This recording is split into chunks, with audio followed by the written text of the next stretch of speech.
एक बार पशुपति व्रत करा नहीं हुआ, दूसरी बार पशुपति व्रत करा नहीं हुआ, तीसरी बार पशुपति व्रत करा नहीं हुआ। कारण क्या था जो भगवान प्रकट नहीं हुए? भगवान ने सुना क्यों नहीं? और नहीं तो इतने लोग पत्र लिख रहे हैं, सुना उसने क्यों नहीं सुना? उसका कारण केवल इतना था कि विश्वास जागृत नहीं कर पाए। हमने दूसरे को बताया पशुपति व्रत कर ले, तू ऐसा कर ले, और उसने करा। और जितनी माता यहाँ बैठी है ना, सबने किसी ना किसी को बताया होगा, उसने करा होगा और उसको फल मिला होगा, और वो के भी गई होगी तूने बताया और मैंने करा और मेरा काम हो गया। पर तुम अंदर से सोचोगे मैंने करा तो मेरा क्यों नहीं हुआ? उसका कारण तुम्हारा विश्वास जागृत नहीं हुआ। देगा, उसकी देने की मना नहीं है, वो तैयारी में बैठा है देने के लिए।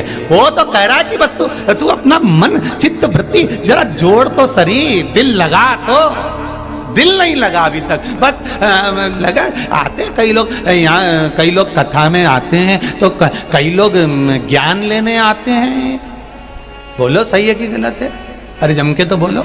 जहाँ जितने लोग आते हैं, कई लोग ज्ञान लेने आते हैं और कई लोग इंतजार में बैठे रहते हैं। प्रैक्टिकल करने में कभी पीछे नहीं हटना। कहीं सीओर वाला महाराज झूठ तो नहीं बोल गया, इसलिए प्रैक्टिकल तो कर लिया। प्रैक्टिकल करने में बिल्कुल पीछे मत हटो तुम तो। जब कभी पेट में बहुत तेज एकदम दर्द उठ जाए, बहुत दर्द उठ जाए, और किसी भी तरह का दर्द, और आपको लग रहा है कि बहुत दर्द उठ गया, महाराज एक पात्र में जल लीजिए। जल लेकर अपने घर के अंदर कहीं पर भी मटका होता हो, हंडा होता हो, रसोई घर में कहीं ना कहीं तो पानी रखते हो ना। ऐसा कोई रसोई घर ही नहीं होगा जिसके घर में कहीं ना कहीं पानी नहीं हो। अगर पानी नहीं होगा तो आरओ लगा होगा, वहां आरओ के पास भी खड़े हो सकते हो। पानी का कोई भी एक स्रोत, क्योंकि रसोई घर में जहां पर भी पानी होता है वह हमारे पूर्वजों का, हमारे पितरों का स्थान होता है।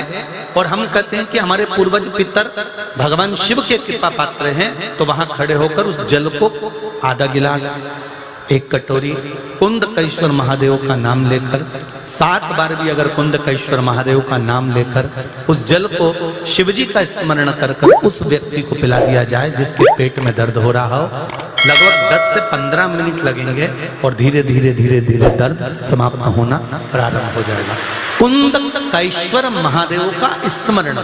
आज फिर कह रहे हैं, अगर कर्जा ज्यादा बढ़ रहा है, चूक नहीं रहा, कमाई उतनी हो नहीं रही कि कर्जा चूक जाए, तो कर्जे को समाप्त करने के लिए कार्तिक के महीने में प्रतिदिन आंवले के पेड़ के नीचे 5 घी के दिए, उसमें पीली सरसों डालकर जलाना प्रारंभ कर देना। कार्तिक के महीने में अगर कर्जा चूक नहीं रहा, लक्ष्मी आ नहीं रही हो, संपदा दिख नहीं रही हो, कोई व्यापार नहीं, कोई व्यवसाय नहीं, कोई काम नहीं, बहुत परेशानी हो, तो पूरा कार्तिक का महीना, पूरा महीना कार्तिक का, घर से कोई भी व्यक्ति जाकर 5 दिए लगाए, घी के, फूल बत्ती के, लंबी नहीं, फूल गोल बत्ती।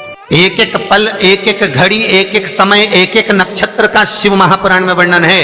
यहां तक शास्त्र कहता है कि पीपल के वृक्ष की जब भगवान शिव रचना करे, पीपल के वृक्ष की जब रचना करी गई, तो उस पीपल के वृक्ष में भी कौन सा समय किसका है, ये शिव महापुराण वर्णन करती है। सुबह 4 बजे से लेकर 7:30 बजे तक पीपल के वृक्ष में ब्रह्मा जी का वासा होता है।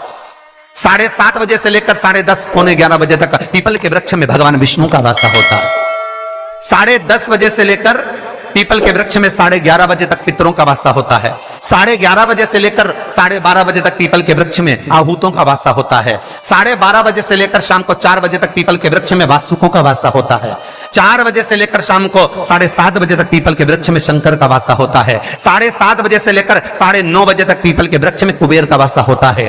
9:30 बजे से लेकर फिर कुबेर के वृक्ष में अन्य देवों का वासा चालू हो जाता है। इसलिए हमारा हिंदू धर्म कहता है, हमारे शास्त्र कहते हैं कि पीपल के वृक्ष को जब पूजा जाता है, पीपल के वृक्ष की जब पूजन करी जाती है, तो सुबह 10:30, 11, ज्यादा से ज्यादा 11:30, ज्यादा से ज्यादा 12, उसके पहले पीपल के वृक्ष की पूजन कर लेना चाहिए। क्यों? क्योंकि 11:30 बजे से लेकर 12:30 बजे तक पीपल के वृक्ष में पितरों का वासा रहता है, आहूतों का वासा रहता है, फिर वासुकों का वासा आता है।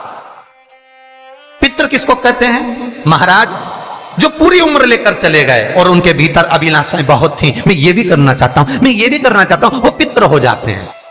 आहूत किसको कहते हैं?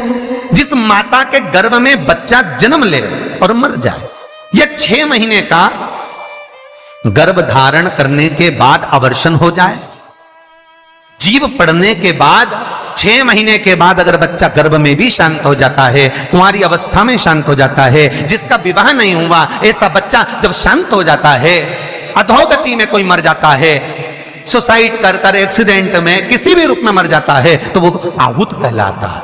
और बहुत ध्यान देना साहब, शिव महापुराण की कथा कहती है पितरों को भाग मिलता है, इसलिए पितृ तृप्त रहते हैं। पितृदेव, कुलदेव, हमारे घर के बुजुर्ग बद्दुआ सब देते हैं। शिव महापुराण की कथा में और विष्णु पुराण की कथा में दोनों में वर्णन आता है, जब कोई मनुष्य अपने भोजन की थाली में भोजन झूठा छोड़ता है, तब पूर्वज और पितर बद्दुआ देते हैं, श्राप देते हैं।